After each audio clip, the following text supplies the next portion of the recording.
What's up, people? Welcome to After the Catch. This is the podcast coming to you on Thursdays. Yes, coming to you on Thursdays from Legacy Community Church. If you have not had a chance to go listen to Tuesday's episode of Papa's Tackle Box, I highly encourage you to go do so. If not, then you might be a little confused on what is happening in this episode of After the Catch. So we're going through this series entitled Who is God? And Tuesday's episode was part 2 of this series where we talk about God is transcendent. Papa talks about many things that go along with that, and we're going to maybe go into a little bit more detail about those things very briefly. But real quick, Papa, before we get further, if they have not heard Tuesday's episode, can you give just like a brief overview, like a quick description of what does it mean for God to be transcendent? Okay, well, first of all, I think this is probably one of the hardest subjects to talk about, but I think it's one of the most important subjects. And I had a professor that he used words that I don't know that I quite understood. So in talking about God, I wanted to make sure that telling people that there would be words that they could understand. Transcendent means that he is above and independent from. So he's not like us at all. He's unknown, unknowable, but we can get to know him because he reveals himself through his characteristics or his qualities. And so that's how we really get to know who he is because we see what his characteristics are, but we also get to see his qualities. And but he's very distinct. He's unique, different than anything, and that's what makes it difficult for us to describe because we can't compare him to nothing. Yeah, I had a professor tell me that we cannot categorize God, right? Because for there to be a category, there has to be more than one of those things, right? Otherwise, you don't have a category, right? So we can't categorize God because there is no other thing that's like God. Absolutely. So yeah, when we're talking about who is God, we're definitely not saying that we have every single answer or that we've been completely enlightened to know everything. Right. But I certainly don't know everything. But we are just trying to do our best to help the listener who may not know anything about God or about Jesus or about Christianity, at least learn something. Yes. And I think one of the things you just said was really important, that we know God because of what God reveals to us. Right. Because if God is truly transcendent, then just like you said, he is unknowable. There's nothing that we can do as humans to know God. We can only know God based on what God wants us to know. That's what he's revealed to us. Right, what he's revealed to us. And I personally, I think that... Hey, well, let's go back to that revealing part. So when you met Keely, right, there were some things you knew about her. And Keely is my wife, by the way. Oh, yes. Let me rephrase that, since some of you may not know who Keely is. Keely is and Will they're still brand new in this thing called marriage. And when you met her years ago, and one of the things is there were things that you could see about her from being around her, but there were also things that she had to reveal to you, and that you would possibly never know. So that's the way God is. God is he has to reveal things to us because there were things that we cannot see on just the level, because we have nothing to compare him to. So he has to be the one that reveals things to us. And the only way he reveals those things is through Scripture. and through his qualities and his characteristics. So that's how he reveals himself to us. So we're not making this up, and we're not trying to tell you that we're experts at it. We're just students of the Word, and so we're using the Word that has been given to us to use. But he also says creation reveals who he is. Right. So there's the Word, but there's also visible things that we can also see. So didn't mean to interrupt you there, but that revealing part you're good. Is important. He is the one that revealed to us things about him. Right, and I think that's crucial, because where I was kind of heading was, to me, this is why Christianity is so beautiful. In every other religion in the world, it is, it is man trying to get to God. Yes. Whereas Christianity is God came to man. Yes. And I think that, that's a big talking point when we're talking about God revealing himself, because, we'll talk about, after this series, little heads up and a plug, we're going to do another series on who is Jesus. And so God revealing himself to man was through the person of Jesus. Yes. And so, I think that's just a big thing to kind of bring up in this talk of Christianity and who is God, right? God is not, though God is transcendent and God is above,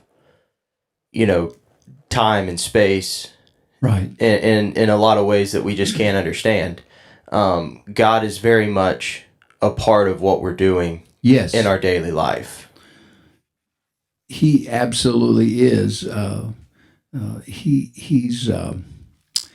I'm trying to think of the word. I just left my mind. He's transcendent, but he's also immanent. Right. That he has a big part of. He's involved in every part of our lives. From he knows when we sit down, he knows when we go to bed, he knows when we get up. That's the way the psalmist described it. So he is immanent. That he's unknowable, but he's immanent, that he wants us to know him. Yeah, and that might be confusing to people, right? Yes. How can this being that is above space and time and human understanding be immanent and be a part of what we're doing in the world? And I have an analogy for this. The maker of the box cannot be confined by the box. Right. Right. That was Professor.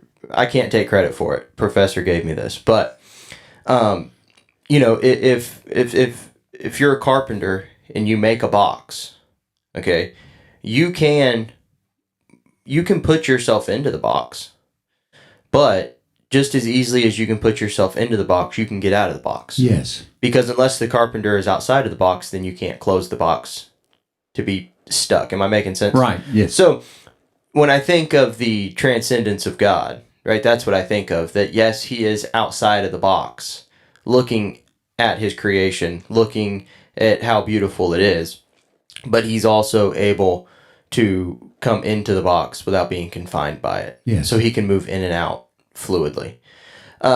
He can move in and out even if the box is completely closed up.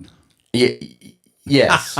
Now did I throw a kick? That kind of hurts the analogy. Okay. Okay. Because now people are like, "What?" But yes, he can, because he's God. God can do whatever he wants. Because he is a transcendent being, which he is not held by time and space.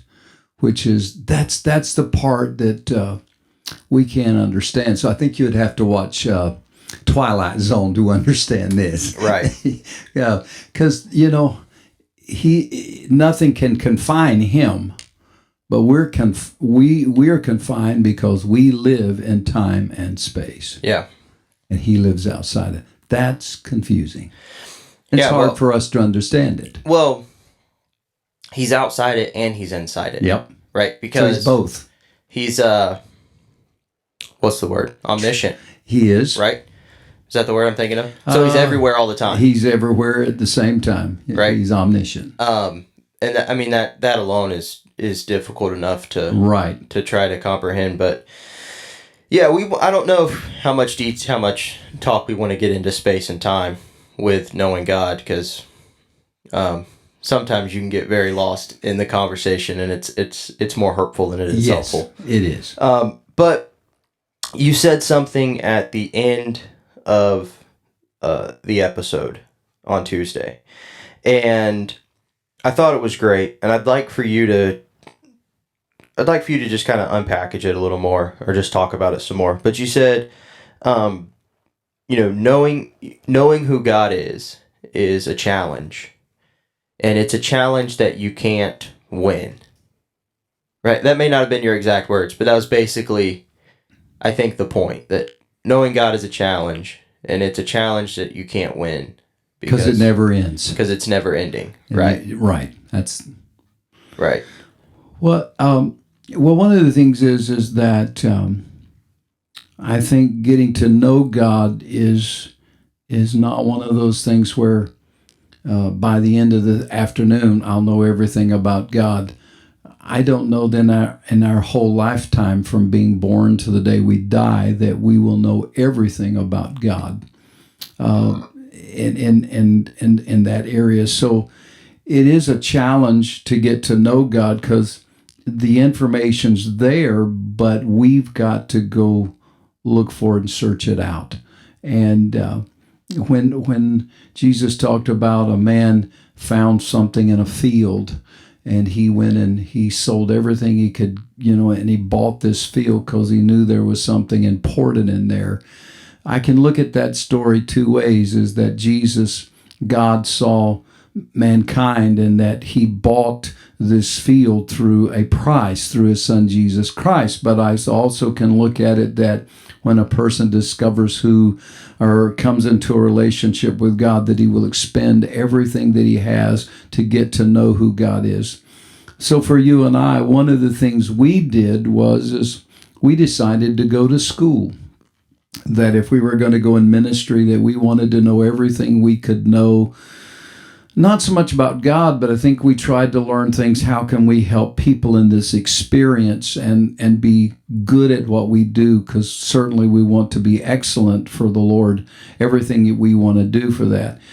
And so even though I went to school in a long period of time, I don't think that education, no matter how many degrees or whatever you get, I don't think that anybody ever gets to the place where they know everything about God. So the challenge for us is that, yeah, it's a game that will never end, but I think the challenge, it's not the same, so it doesn't get boring. You don't, well, I'm tired of this, I can't come to an end. But I think the challenge is so challenging to us because just about the time we think, well, I know this about him, we find something else, or we see something else, which then keeps us moving forward in this challenge. And so Jesus said, those that hunger and thirst after righteousness, but not only so much that, is those that thirst and hunger after him. So I think in order for us to really get to know who God is, it's our challenge that we have to put forth an effort to know who he is. And we have to dig. And, people say, well, I didn't get an opportunity to go to college, so I am not a scholar. But hey, there are books and the internet. You can go and you can find almost anything. I have books that I was used in school, books that I bought that talks about who God is. And so people are giving us perspectives that they have studied and said, okay, this word means this and this and that. But it also, for us, I think, is a challenge that we have to put forth an effort daily to get to know who God is. I think it's a daily thing. Yeah, and there's YouTube.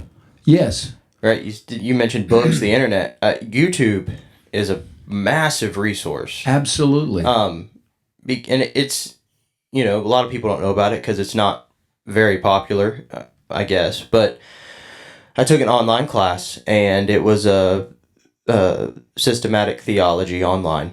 and the teachings were YouTube videos. It was like 4 or 5 Okay. 10-minute YouTube videos a week that we had to watch. And it was from scholars all over the world.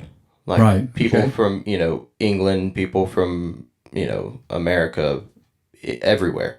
And it was amazing. But, I mean, even if you're not a big reader, go watch a YouTube video Yes. because they're out there. And if, you want some suggestions on YouTube videos, shoot us a message, shoot us an email, and we will get you those resources for sure because they're out there. But sometimes they can be difficult to find Right. if you don't know what you're looking for. So we'd help you with that. Just let us know, send us an email, and we'll get with you about that. So I kind of want to move, not really away from Tuesday's episode yet, but I kind of want to go in a slightly different direction. So we talk about God being transcendent, right? He's above, he's outside of time. Now, we can take that and you can go down some very deep rabbit holes that are fun conversations to have. And, we could probably have them here, but, those are not helpful conversations in a congregation setting. Right. So how do you take, and I guess this question could really be asked with every episode we're going to have, but how do you take a topic that is as,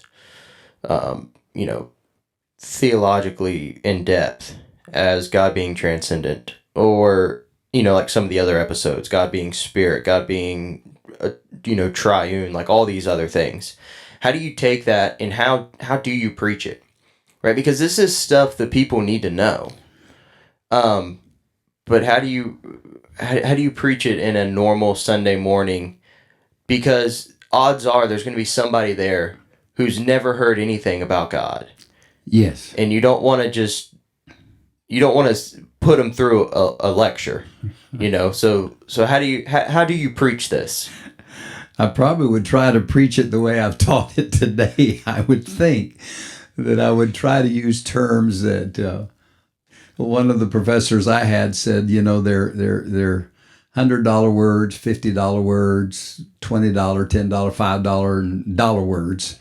And he taught us real quick that most of our congregation would not understand anything over $20 words, which is understandable because to most of the congregation, the word transcendent is going to be brand new. Absolutely. So, but there are also people sitting in my congregation that do jobs that I do not understand anything they do. So one of the things is you do try to put it in words and characteristics, because I think everybody understands characteristics or qualities of a person. Because when you go to a funeral, what do people mostly try to tell you at a funeral? The qualities of this person, right? And so how do you get up and say this person was horrible? I've always thought that'd be a fun funeral to do, right? Like somebody who that was just horrible. We're just horrible. To me, that just would be a fun funeral. Yeah, the family probably wouldn't like it, but I think it'd be fun. Everybody in town, used to when towns were smaller, this was the town drunk. Everybody knew who the town drunk was, and so how do you get up and tell this quality of a person, but you tell the things that you know about God?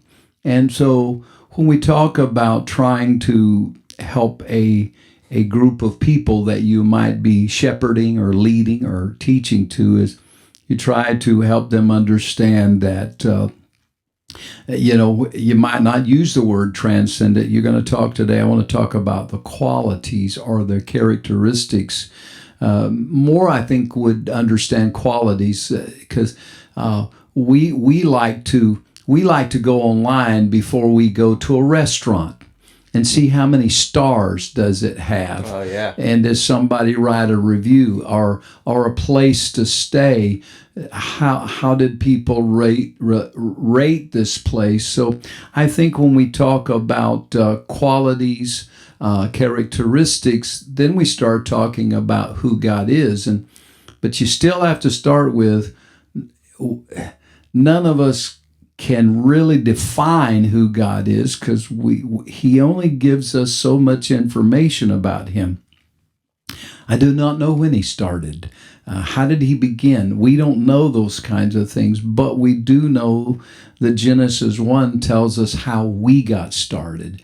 And so he's distinct from His creation, or the qualities of His creation is that He is Elohim. He's the strong one. He's the one that spoke things into existence that were invisible, and now they're visible. So that makes Him distinct, because we might be able to make something, but we can't make it out of nothing. So to build a house, I can't just speak the words and there's a house, but I can build a house out of materials.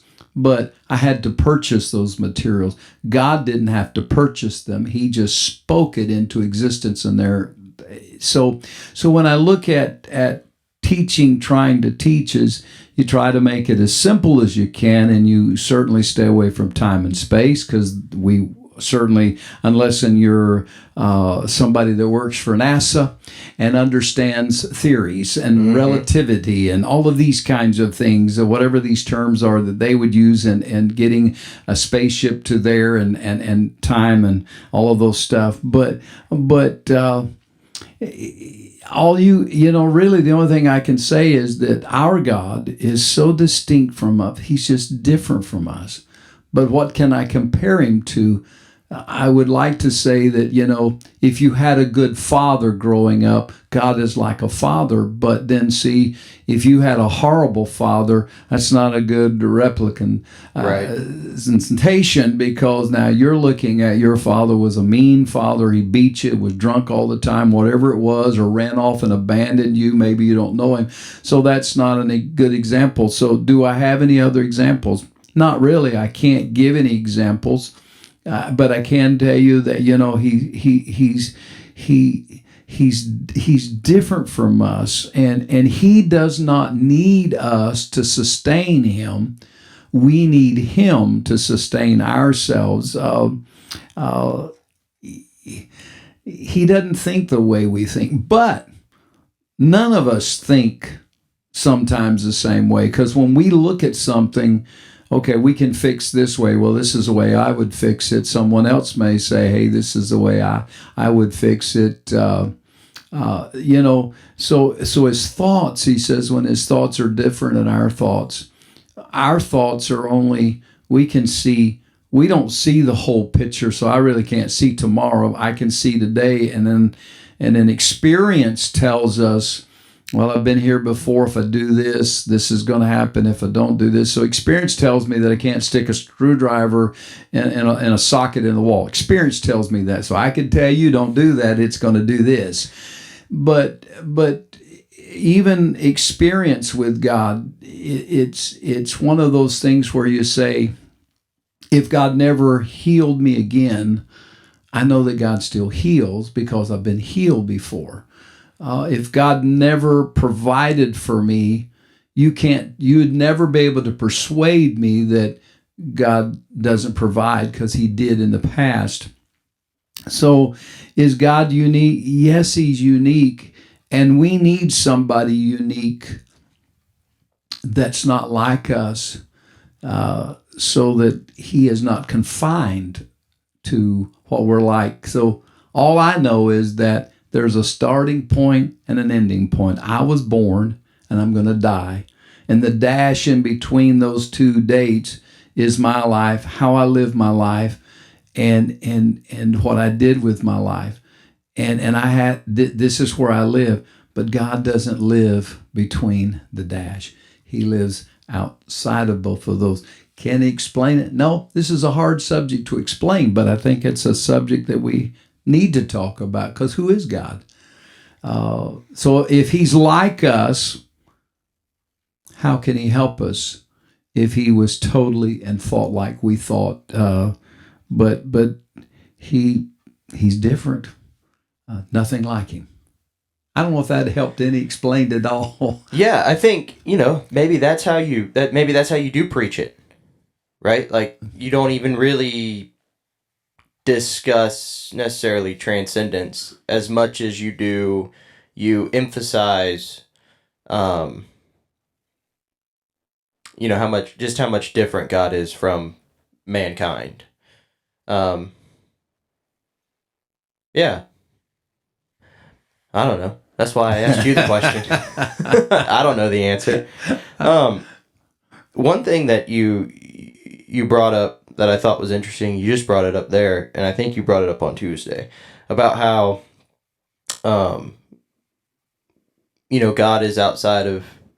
God's outside of creation, and he created from nothing.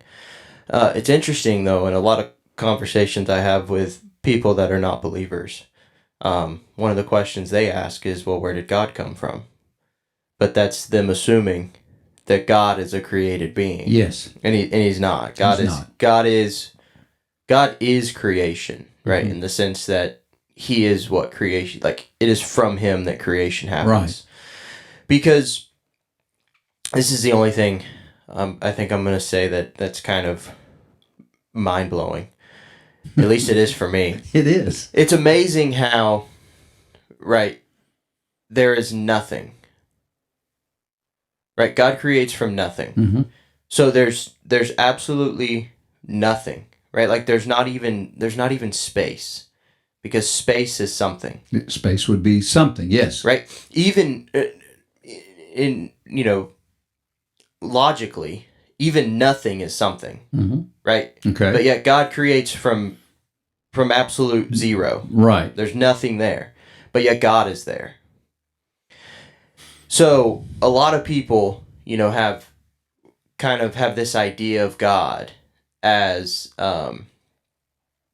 something that takes up space, right? And then that makes sense in the way we talk about God, how God is omniscient, right? Mm-hmm. God is everywhere. Because he's everywhere. God takes up all the space of all time. Yes.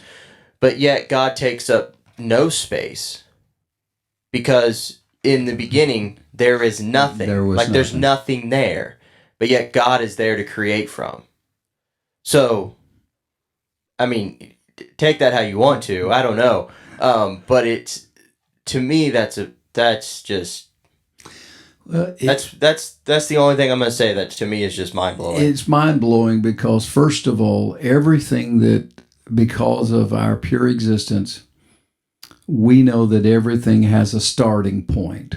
Right. And the Bible does not tell us that God had a starting point. He was, he is, and he always will be. Right. He's eternal. So we cannot fathom that. Now, for those that are going to go to heaven, we'll understand it when we get there, because we will live forever, ever, ever, ever, ever. Which is another thing that's hard for us to believe, because we know that we are going to only live certain length of time, and for us to think I'm going to live forever, it's hard to fathom. But God was, he is, and he always will be. So, right, and even when we do die and go to heaven, right, that's still going to be a concept that's going to be difficult for us to grasp. Yes. Because even though we're going to continue to live for forever, we still had a start. We had a starting point. Right? And so, yes, we're living forever, but we're living forever from the time that we started. God is forever for forever. Yes. Like, completely eternal. So we cannot, there is no way we can answer the question, where did God come from? The Bible said he came from the north. We cannot tell you how he began. He did not reveal that to us. Right. And so in this relationship, he reveals things to us. Of course, the unique thing is we don't have to reveal anything to him, because he already knows who we are, everything about us. But he has to reveal to us, and which that's the only way we get to know God, is by him revealing to us who he is. So who is God? we have to preach it and teach it in ways that how has God revealed himself to us? And so that's I think those are the areas that you have to concentrate on. How has he revealed himself to us? Yeah. And I think that's the important thing when we're talking about, who is God. God is a transcendent. He's above our knowledge. He's above our thinking. So, you come to a point to where, you have to be content with knowing who God is based on, based on what God wants you to know about him. Right? Yes. Does that make sense? Yeah. Just making sure that was coming out correctly and I wasn't tripping on my words. I had classes. I had one of our professors wrote the book that in the book of John, the class I took, he was the writer of the book that we used. And I'd come home and I'd tell Debbie I didn't understand one thing out of the class that day because I just did not understand the terminology, the words he used. I had to use a dictionary a whole lot. And so sometimes when you get these professors that are very knowledgeable but no common sense, it's very hard to understand because they're only feeding things and you're just supposed to get it. Right. And some of us feel, hey, well, you can't see me, but when we say you feel this tall, I've had professors that I was thinking, man, I just feel so stupid, so dumb. I'm an idiot being in this class. I'll never grasp this. But when we try to look at God, we are little itty bitty things because we can only know about God. First of all, since we can't see him, we have to rely on what is he revealed to us. So we have to rely on who is God by what he's revealed to us. And I think that in some aspects, every other religion that's in the world, how do they know about whatever you want to call them, their God or whatever term they may use? But how do they know about him? Probably through things that people say, this is who he's like, this is what he's like. So I think that all religions are kind of stuck. But we have something unique about us is that he revealed himself through his son Jesus. He said, if you've seen me, you've seen the Father. So when we look in the New Testament, what do we get to know about God? Following the footprints of Jesus, he's imitating what God is like, so we can see the qualities and what Jesus did. That helps us understand a little more of who God is through the life of Jesus. Right.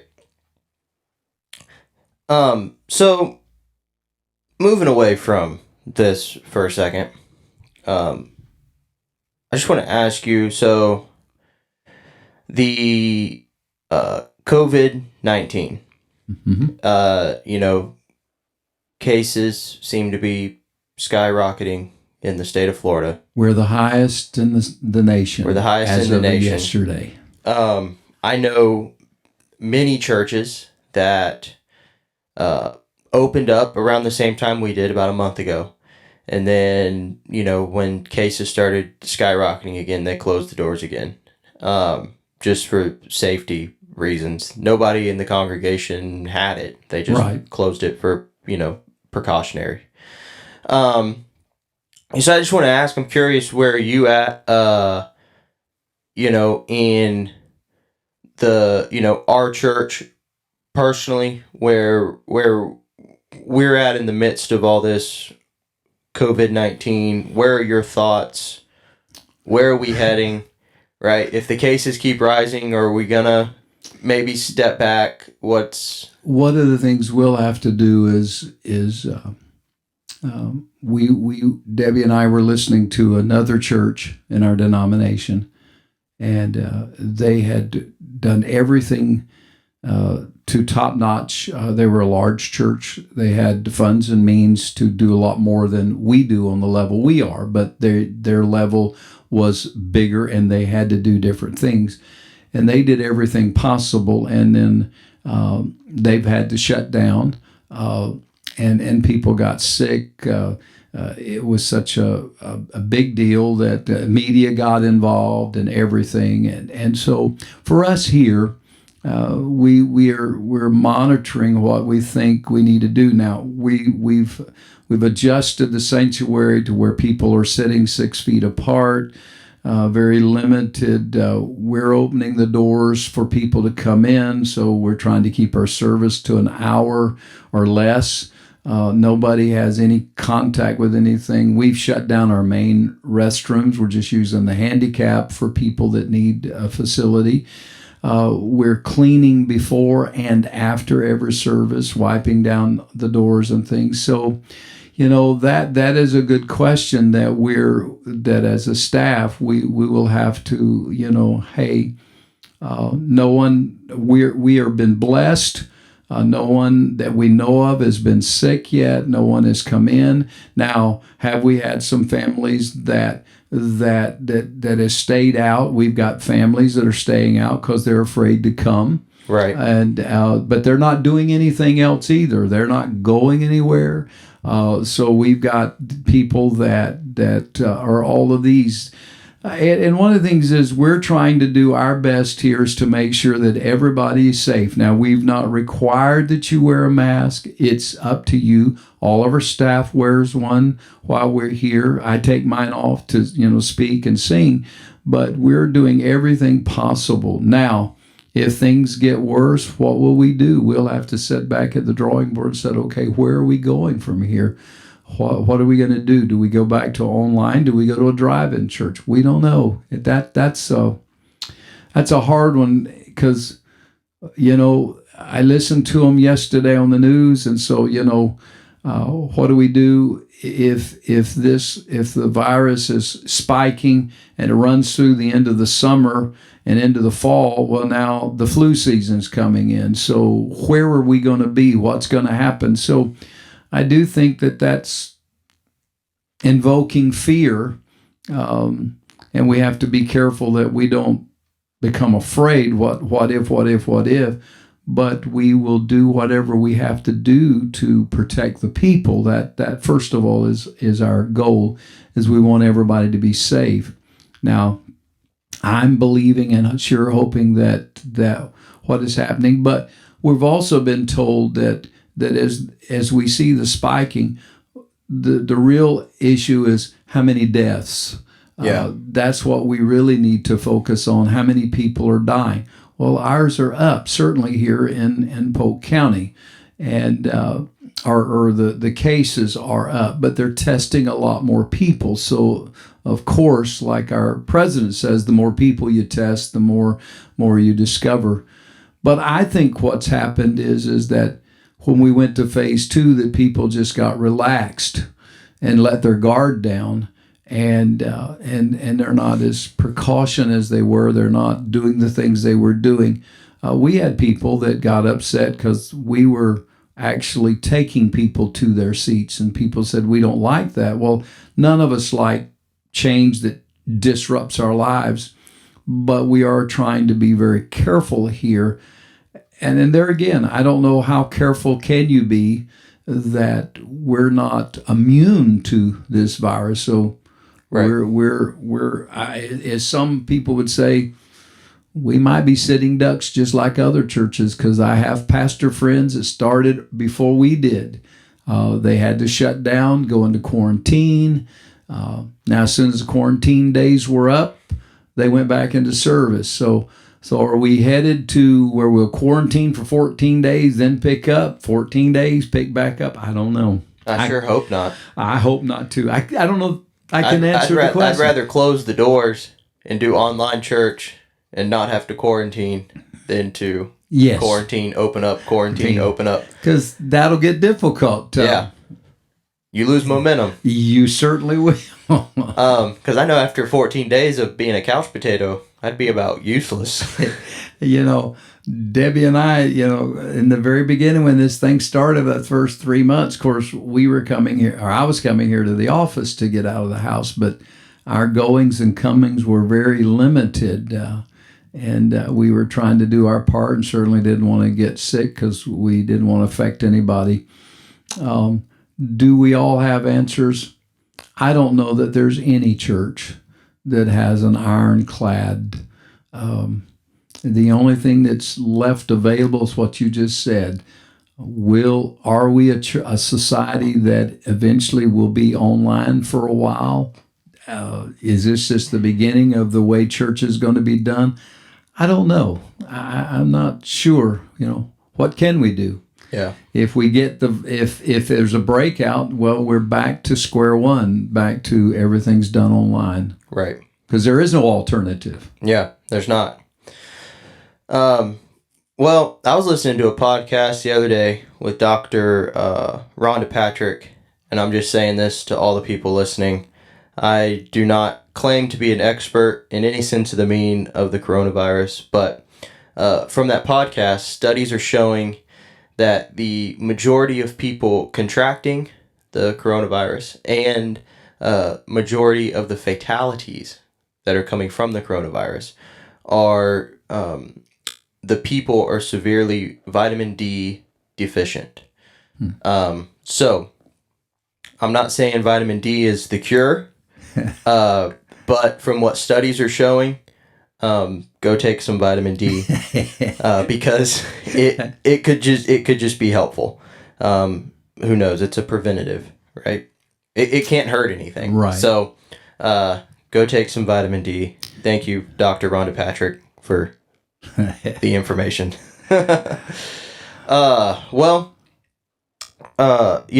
Thanks, Papa, for talking a little more about the transcendence of God.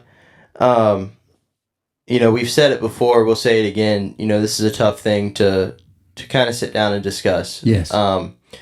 Because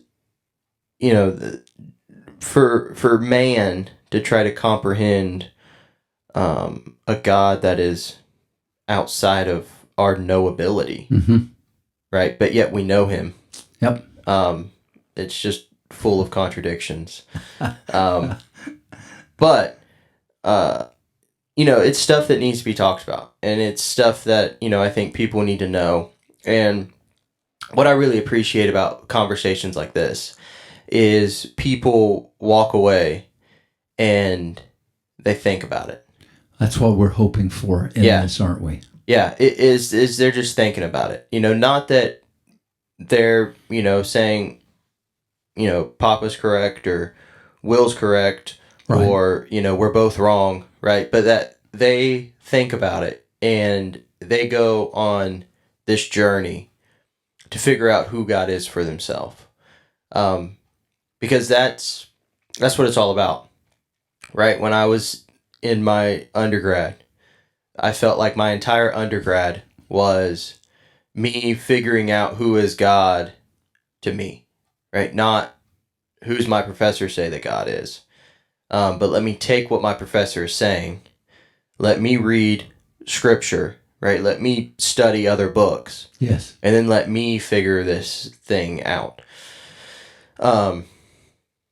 And luckily I had great friends and great professors in my corner to where when I would have this idea, some of them would, some of my ideas would be like, that's interesting. I've never thought about it that way. I don't know if I necessarily agree with it, but you're not necessarily wrong. Okay. And then others were like, no, like that's nope. Like you can't think that way.